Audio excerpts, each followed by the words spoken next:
One of my favorite stories is a true story. It is told by the evangelist Tony Campolo, and it is about how in 1966, Randy Johnson was the quarterback for the Oklahoma State University football team. And according to football experts, Randy was a mediocre quarterback, and that was fine because he was playing for a mediocre team. Still, quarterbacks and teams from Oklahoma State University, they can attain legendary status if they will simply beat their arch rival, the University of Oklahoma. But 1966 was not a good year for Randy and his team, and there was scant hope for redemption as the clock wound down and they were clear at the other end of the field from their goal line. And so as a gesture of goodwill, the coach for Oklahoma State put in all of the seniors for the final play of the game so that they could end their college football career on the football field.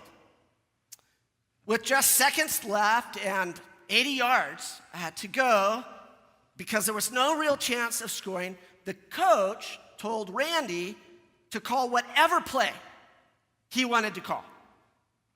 And in the huddle, to the surprise of his teammates, Randy called play number 13.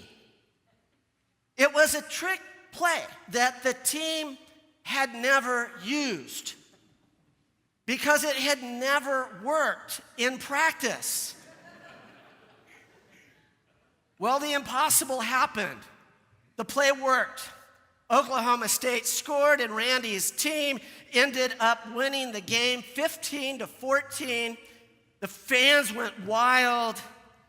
And after the game, the coach said, "Randy, why in the world did you call play number 13? And Randy answered, "Well, we were there in the huddle, and I looked over and I saw Harry with tears streaming down his face, and I saw that big number 8 on his chest. And then I looked over and I saw Ralph, and tears were coming down his cheeks too, and then I saw that big number 7 on his jersey, and in honor of those two seniors, I added 8 and 7 and called play number 13.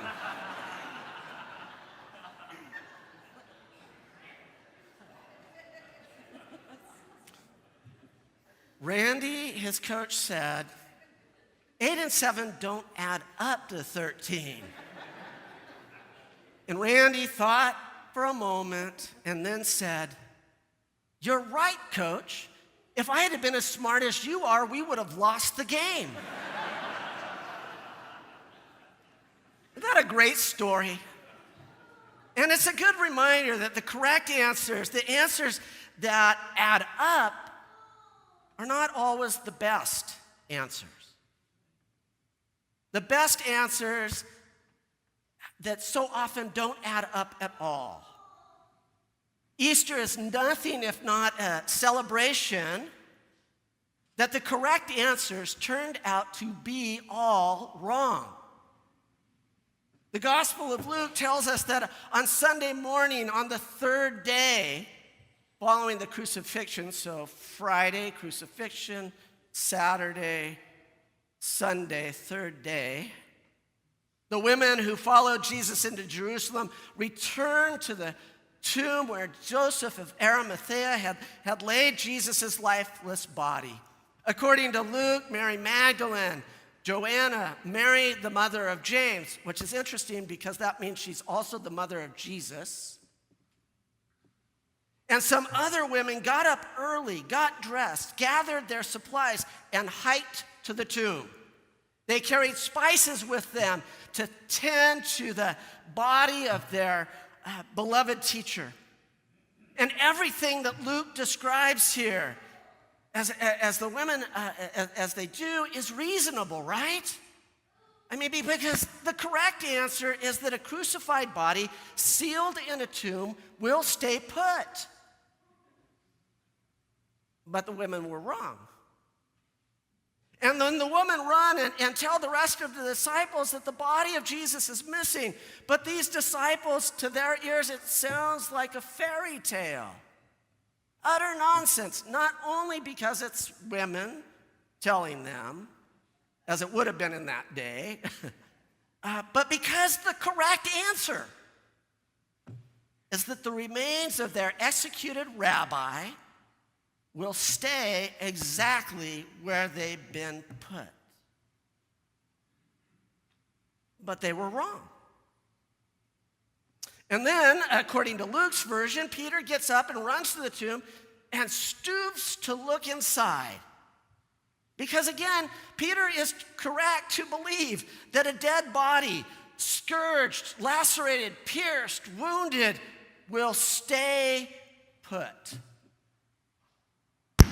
But Peter was wrong. Wrong, wrong, wrong. Thanks be to God. I mean, what a shock, don't you think? Can you imagine what it must have been like for those first disciples? Their worldview turned upside down, their expectations shredded, their belief systems demolished. They could have been terribly discouraged to discover the empty tomb and to learn that after all of that time that they had been following and listening to Jesus, they still did not know the best answers. And that remains true for so many of us who call ourselves Christians. How do we respond when we discover that we're wrong?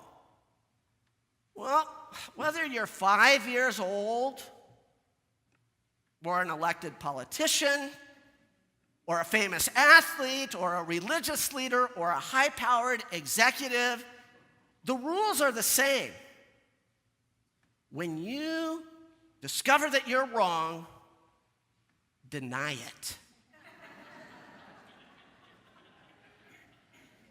Call it alternative facts, sweep it under the rug, blame someone else, rationalize that the ends, in this case, justify the means. But whatever you do, do not admit it. Don't admit you're wrong. And certainly, no matter what, don't celebrate the fact that you're wrong.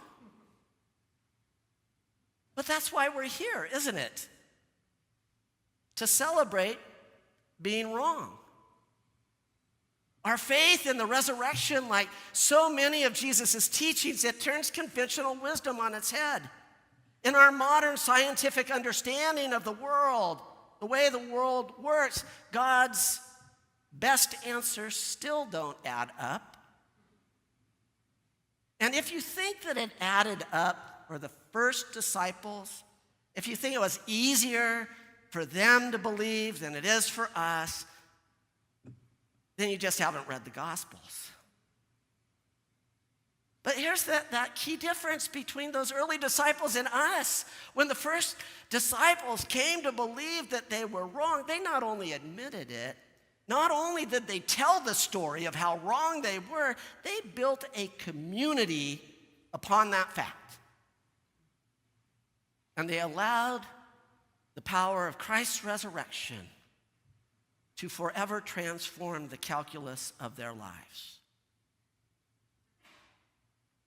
I've often asked myself, what would have happened if Adam had admitted he was wrong instead of blaming Eve? What a schmuck, right? What would have happened if Eve had admitted she was wrong instead of blaming the serpent? What would have happened if Cain had admitted he was wrong in killing his brother Abel? What would have happened if Jacob had admitted that it was wrong to steal the birthright of his brother Esau? What if King David had admitted his wrongdoing when he slept with Bathsheba before arranging the murder of her husband? What would have happened if Judas or Caiaphas or Annas and all of those who in the crowd who shouted, "Crucify him"? What if they had realized they were wrong and admitted it before it's too late. Well, then it wouldn't have been a true story because nobody admits they're wrong. And we'll never know what God might have done in those circumstances. The sad history of the church, in all of its denominational and non-denominational formulations, is marked by battles and schisms over who is orthodox and who is a heretic, who is right and who is wrong. But who did Jesus affiliate with? Their one qualification here now seems to be the fact that they were able to admit that they were wrong, which again is why I call them the disciples, because they finally got it right. If we look at the first Easter, we see that the right answer, the correct answer, the answer that makes all the sense in the world, is not God's best answer. And so it is clear that our problem is that we have bought into the age-old deception that being right is more important than anything else. So we would do well to remember what Paul, the Apostle Paul, writes in 1 Corinthians 13, that passage that always gets read or nearly always gets read at weddings, when he writes, "If I have all knowledge and I have the ability to understand all mystery, but I don't have love, I've missed the point." The point of the incarnation, the point of the crucifixion, the point of the resurrection is about love. There's a pastor I've seen that says, I've heard, the problem with churches that have all the answers is that they don't allow any questions. And any church, any preacher, any disciple of Jesus who thinks they have the truth nailed down has not read the Easter story. Because the one who had been nailed to that tree somehow got loose and would not be caught dead in a tomb, even by his disciples. Rowan Williams, the former Archbishop of Canterbury, once remarked, "Following Jesus assures us of many things, but not that we are always right." My friends, Christ is raised, and all of us, having been proven wrong, are now made right by God's unbridled love and amazing grace. Alleluia. Christ is risen. He is risen indeed.